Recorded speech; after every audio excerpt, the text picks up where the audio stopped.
Assalamu alaikum. I had a very hard upbringing with my own father. He was very, very harsh, very strict. Very strict, very harsh. Moment I did something, bang!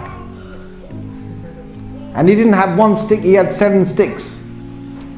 And he used to choose his nice sticks on the way to the masjid. You know, on the way back from the masjid, he used to look at trees, the branches. That's a nice stick there. Take his penknife out, start smoothing it out, and he used to bring it home. Those days when I was young, it was a very harsh thing, and you know, there was hardly any emotion. But later on in life, there's a stage when I grew to understand why he was like that.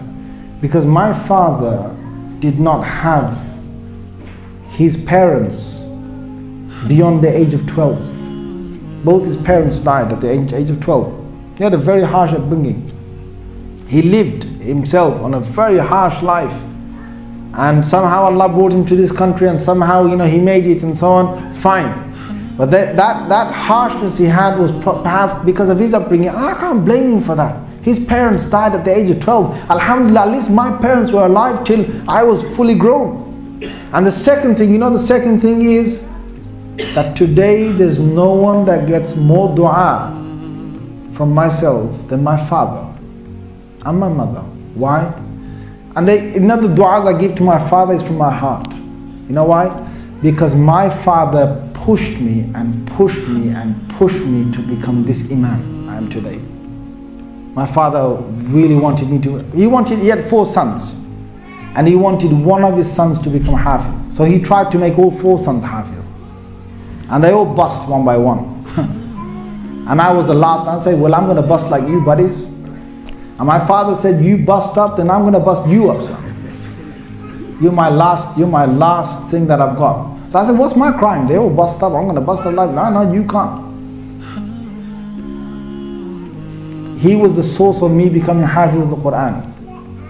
If he wasn't hard on me, and I honestly, I'm saying to some of you kids here, if you've got parents that are hard on you, and they are being very firm with you, and they're pushing you in this direction, you know, one day you might end up like me, giving your best du'as from the bottom of your heart to your fathers. Because I look at my colleagues who grew up with me. Some of them are in prisons, most of them are broken up with broken lives. And my father, he pushed me, became Hafiz, then he pushed me to to learn the religion. And his greatest wish was that we went on, and those days I didn't understand it. Those days I knew if I came out the madrasa, I'd be jumping out the frying pan into the fire. I'd dare come home. My father would make me keema. He'd send me back in body bags if he had to, but I'd be studying back in the madrasa. So I had to stay inside. That was for what? That was only for a few years. That was only for 2-3 years. After that I liked it. After that I got used to the life. And then when the beauty of the Quran opens to you, when the beauty of Islam opens to you, when you start understanding what you're reading, you know, and when you enjoy it, then what? Then you can only give dua to the person who brought you there. And my father earns those duas from myself.